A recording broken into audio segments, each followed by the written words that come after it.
A government office in Canada wrote a 35-page document about your posts.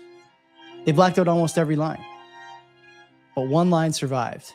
They, not a judge, want to decide if your post is a lie and then sue you for the misinformation. What else is under the ink? This is AxisOfEasy. Okay, talk to me about this latest and greatest here in data breach and or overreach. And I would say this is probably both. I mean, this is crazy that the Canadian government has time to do this stuff in the middle of an economy in the tank, Kuzma, and now here we are, with this kind of nonsense going on in the background, in recent memory here. Well, the Department of Industry is the one that's behind this, and it's summertime. MPs are not in the House of Commons. Is the Department of Industry really that busy this time of year? I honestly don't know. So this might give them an opportunity to do things that they normally wouldn't do, and this is one of them. Very interesting stuff, as you mentioned off the top of the show, that there's this 30-page internal memo that Blacklock was able to get their hands on. And as you also mentioned, tons of it was redacted. They were going through it, or somebody went through it with that black marker, and they were working overtime to ensure crazy amount of just blackout info. I've never seen a document like that redacted so heavily. Maybe like something from the Epstein files, but that's about it. Yeah, that's the only other one. But whatever it is, it's the reality we ask. We can't get who's really in charge here, and are they really serving us? I don't know. That's the question to be answered, I guess, at a later time. But right now, we want to talk about that 30-page memo that's going to give the government the strategy to sue individual people for social media posts that they deem to be false or misleading. There seems to be a reoccurring theme here with this. It seems like this is coming up more and more. And love this new misinformation and disinformation strategy that they're putting forth here. What we do know, and there's probably a bunch we don't know, because the black marker, as I mentioned, was heavily used. But the stuff that we do know is posts that are posts that people do on like X, Facebook, LinkedIn, all these social media hubs that people use and they utilize for their business and personal lives on a daily basis. Well, they're going to be scanned, right? And now with the use of AI, scanning is going to be a lot easier to do. And then with that information, once they scan it, somebody's going to make the determination, figuring out what is false and misleading, with no independent judge to figure out if it's indeed true. That judge was probably in an appointed position. No jury of your peers out there to determine if you're indeed innocent or guilty. And there's no way to figure out the whole process. It seems like it's, based on what we know, it's kind of ambiguous. Like, we don't know exactly what's going to happen. Like, where your online process has crossed a line in the sand, and that line probably didn't even exist before you wrote that post on the internet. So they're just moving that line in the sand as things go on. So somebody will have to figure out what is factually incorrect or out of context. Now, this is, to me, it's very vague, because I'm not sure if this is the end of parody or satire accounts, because certainly those definitely do not provide factual information, and they're out of context. The only satirical account that'll be allowed is This Hour is 22 minutes. That's it. And why? It's because of where they're located and whatever. So the goal of this is to uphold the integrity of and public trust in government information.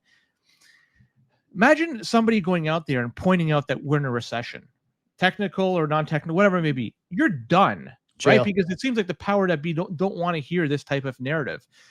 Pierre Poilievre and his peers in the Conservative Party, they're always ripping into the Liberal Party, the sitting government. Are they going to get nailed to the cross? Because parliamentary privilege only exists within the walls of the House of Commons while it's in session. Once you're outside it, that parliamentary privilege doesn't apply anymore. And their posts, their social media posts, videos that they release everywhere, I would say is just as much crossing the line as other people. So are they going to be also subjected to the same thing? I don't think so. There will be a double standard with this. But then the people there, they're going to have to figure out who's going to be punished, right? That's going to be challenging, given to say the least, right? Because legal action will be proportionate and subject to a senior level approval. what the heck does this even mean? Who's a senior what it level means. approval? We all know what it means. Right? What does proportionate mean? We've already witnessed people that lost bank accounts because they did apply some logic or lack thereof to try to quell a, I don't want to call it a rebellion, but people that were just tired of what was going on. And they blacklisted them. They canceled their bank accounts. They used poor judgment. And these are the same folks who are going to use that same very judgment to figure out if your posts are crossing a line. I kind of envy in a way the Great Firewall of China, because at least you know where you stand. Here, this thing is just, it's a moving target. One day the target's on your back, the next day it's not, or vice versa. And it creates for a terrible environment to want to post stuff online. The internet should have some level of freedom. We're losing that. Daily we're losing that. And these laws coming into place, it shakes my, I just shake my head at this stuff. You almost have to. There's some data to go with this, I think, that people will be quick to ignore if they're proponents of this bill. And I think some of it's going to shock you, honestly. It shocked me, and so I'll read some of the numbers now. Canada was number 14 in the RSF, which is Reporters Without Borders, World Press Freedom Index in 2024. In 2025, they dropped to 21st and then stayed there for 26. So we're 20th in what these guys consider to be press freedom. Pretty significant drop, one of the biggest drops in that time period across the entire ranking set. Over the longer arc, we're down about 8.5 points on their scoring scale since 2013. Okay. And in what is the number here? We lost in between 2008 and 2025. We lost 603 news outlets across the country. So you got to figure that's local, maybe stuff that's a little more right wing, a little more fringe. But most importantly, what do those 603 news outlets represent? They represent unsubsidized media. No doubt about that. Because if they were subsidized, they'd still be alive. That's probably the only way they'd still be alive. It's the only way Globe, Post, Star, CBC, CTV, City TV, the only reason these guys are still running is because they enjoy that. Now, the best part is that the same year, so basically at the same time this is happening, Ottawa sees the media landscape shifting away from them and away from their control specifically, and decides to draw up this kind of legislation. Now, if you polled Canadians, which they did, 80% plus, depending on the question, 80% plus think it's a bad idea for this sort of legislation to be available to parliamentarians. They don't want government deciding what's true or what's not. I don't know what these guys are looking at in terms of this is a quote unquote popular idea, or this is something that is quote unquote part of our mandate, or this is quote unquote protecting Canadians. Only 21% of people polled think government should be the one monitoring and fixing online content, and these guys went ahead with it anyway. So that's 21%. I mean, who are those people? They're blue-haired, neurodivergent, like these sort of retarded morons, right? Like these dumb commies. They're all over the place, and of course, people who work for CBC and the like. We do this already, I think, is the thing that people don't understand. The government has an apparatus that monitors this stuff. And right now, they're not really doing anything with it, I suppose, is a fair way to put it. There's budget commitments for this sort of monitoring. And, to your point in the breakdown, the redacted part of the document that's most concerning is the legal action they will take against people who are posting quote unquote misinformation, things out of context. Like, I want to echo your concern about the context thing. If I say that Brookfield is benefiting from liberal policies in a way that's unfair to the taxpayer, given that the taxpayer is paying for some of these initiatives, things like the condo bailout, for example, is that out of context? I don't know. Certainly they could paint it that way if they wanted to. If I say that Francois Philippe Champagne, or Philippe Francois Champagne, whatever his name is, if I say that the main beneficiary of the metro or the high-speed rail deal on the side of the private enterprise that is doing that line is his wife. She's the lead on the contract for the industrial partner. Is that out of context? Is that something that I can't say on the internet anymore? You pair this with the other stuff we've discussed on the show, the expansion of quote unquote hate speech laws, the idea that we're making sure what people post are not or is not detrimental to societal cohesion. That was Minister Miller's words, I believe, over the last 6 months and probably before that too. We're talking about everything from anti-immigration sentiment to stuff about cam loops. Our own prime minister just put out a 10-minute video or a 5-minute video throwing cold water on the Trudeau era climate policy that many of us said was unsustainable and disadvantageous and lessening our competitive edge on the global oil market and the global market broadly.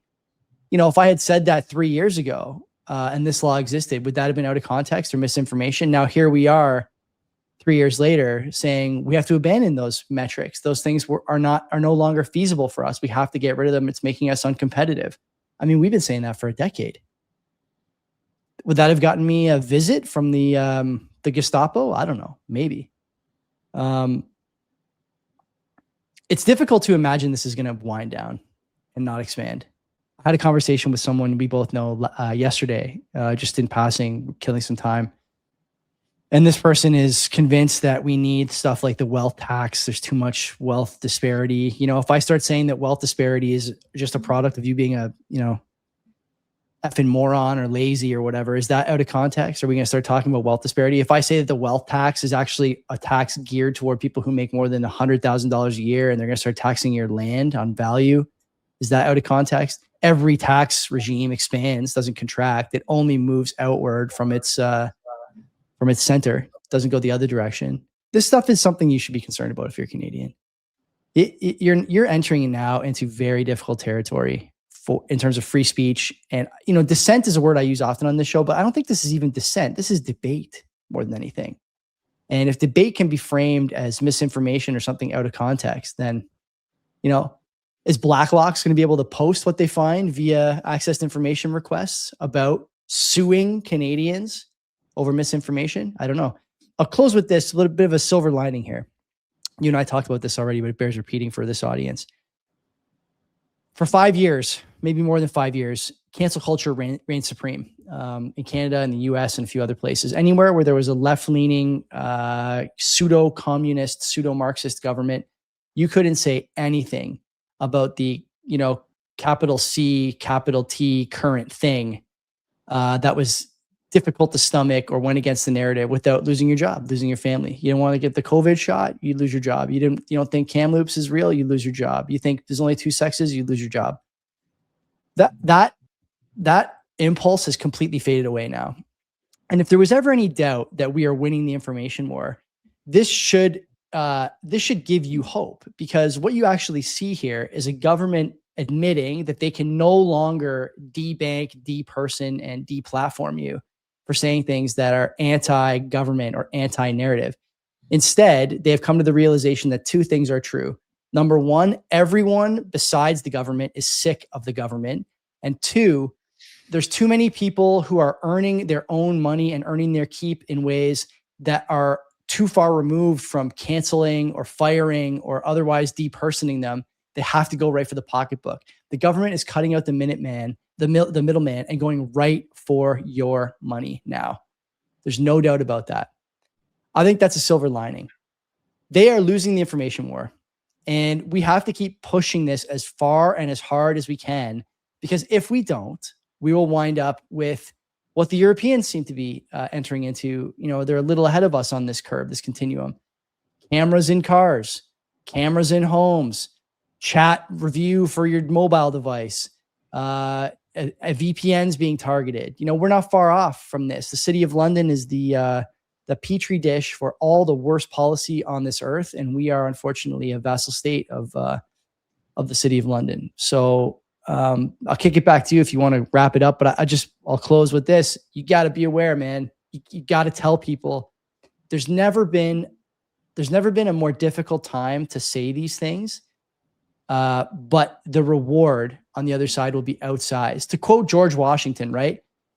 There is no glorious spoils, right, without a glorious battle. I'm butchering that quote, but you're in that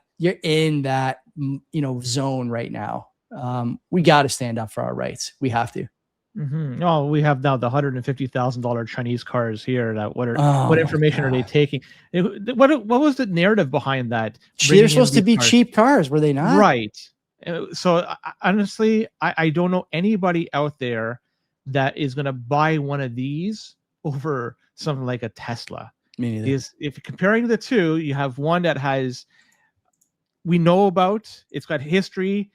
The people that maybe not want to buy a Tesla, they just hate Elon Musk for whatever reason. But the $150,000 on a car that was supposed to be cheap, it's like now they're entering the market and it doesn't even provide us an ability, like the common folk, to buy these things. It's an absolute disaster. Another thing to point out too is the timing of this. Now, people might be wondering that this was leaked. This whole suing of people for posting stuff, it was done at a time during the summertime when people are traveling, when people are watching a World Cup. I don't think that's a reality, because they had to have placed an access to information, and that takes time. And so that information that they were trying to access must have been floating around within that department for months, if not longer.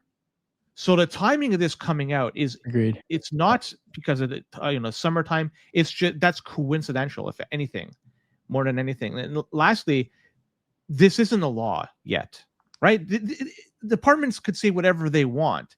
They could say they're going to sue you for wearing a green hat, but until there's a law that says you can't wear a green hat, there's no justification for them to do so. You could fight that and get through with it. But what I'm trying to get at is they do have a majority, and they have a majority in the House of Commons and the Senate. Beyond that, they just lost the opposition. Just lost one person. Yeah, and so that means, well, it's going to be one less person over there to stand up against these type of laws.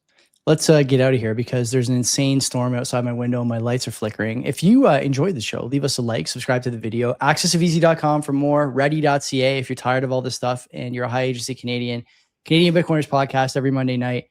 And of course, EasyDNS. Talk to Mark and the team for all your registrar needs. Till next time, friends, take care. Take care.